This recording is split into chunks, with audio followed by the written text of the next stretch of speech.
Salam sejahtera. Today, teacher will teach a topic about money literacy. What do you understand about money literacy? Money literacy atau literasi wang ialah kita mengurus wang dengan cermat supaya tidak membazir. Look at this example. Apabila kita mengurus wang, 4 perkara ini kita perlu ambil kira. Yang pertama, kita berbelanja untuk keperluan, needs. Kedua, kita berbelanja untuk keinginan, wants. Ketiga, kita menyimpan dan melabur, save and invest. Keempat, kita menderma, donation. First, needs, keperluan.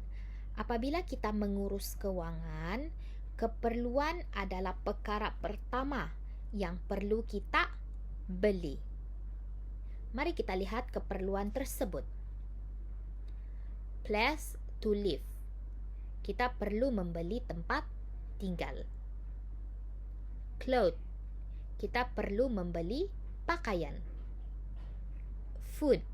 Kita perlu membeli makanan. Okay? What happens if needs are not met? Discuss. Apa yang berlaku jika keperluan ini tidak dapat dipenuhi? Okey. Kalau tiada tempat tinggal, kita tidak dapat berlindung daripada ancaman bahaya. Kalau kita tidak ada pakaian, kita akan kesejukan. Kalau kita tiada makanan, kita akan kebuluran. Boleh? Jadi murid-murid kena ingat. Apabila murid-murid mengurus keuangan, keperluan adalah perkara yang pertama yang perlu kita ambil kira. Number 2, wants, keinginan. Apabila kita mengurus keuangan, keinginan adalah perkara kedua. Semua orang ada keinginan. Mari kita lihat keinginan tersebut. Ada orang yang mau sambung belajar. Ada orang yang mau beli barang-barang yang dia suka. Ada orang yang mau beli mainan. Dan ada orang yang mau beli makanan kegemaran. Boleh? Okey. Ini kita panggil keinginan. Apa yang kita mau beli. Okey. We must meet our needs so that we can continue with our life. Okey. Needs ini ialah keperluan yang kita bincang sebentar tadi. Kenapa kita perlu memenuhi keperluan? Supaya kita dapat menyambung kehidupan. Okey. Wants, improve the quality and comfort of our life. Wants ini ialah keinginan. Kenapa kita perlu memenuhi keinginan? Supaya dapat meningkatkan kualiti dan keselesaan hidup. Maksudnya, kalau kita dapat membeli atau memenuhi keinginan kita ini, kita akan rasa gembira. Jadi, hidup kita akan jadi selesa. Boleh? Okey. Jadi, murid-murid kena ingat. Apabila murid-murid mengurus keuangan, keinginan adalah perkara kedua yang perlu kita ambil kira. Number 3, save and invest money. Menyimpan dan melabur wang. Apabila kita mengurus kewangan, menyimpan dan melabur wang adalah perkara yang ketiga yang perlu kita ambil kira. Look at this situation. The boy say, "Mother, we need to save money." Then mother say, "Yes, money is useful to further your study." Then father say, "Our life will be more comfortable in the future."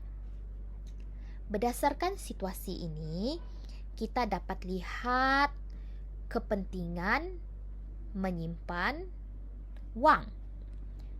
Kepentingan pertama, wang yang kita simpan itu kita dapat guna untuk kita sambung belajar pada masa akan datang. Kepentingan yang lain, wang yang kita simpan itu dapat menjadikan kehidupan kita lebih selesa pada masa akan datang.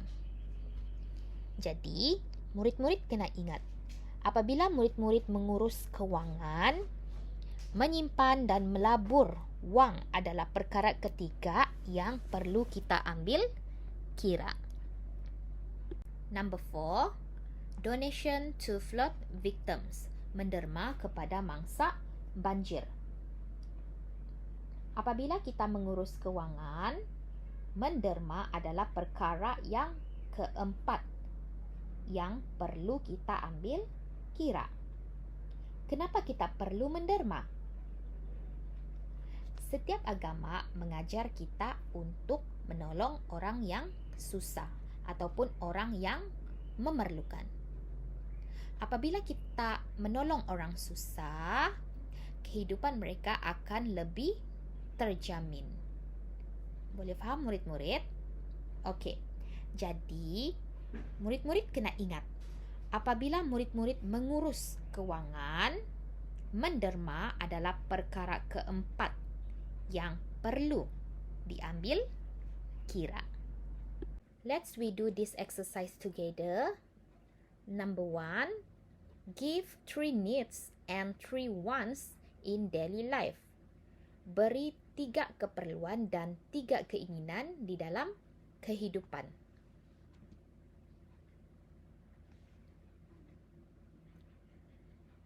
Needs, place to live, clothes and food. Wants, tablet, toy and chocolate. Number 2, state 2 advantage of saving money. Nyatakan 2 kebaikan menyimpan wang.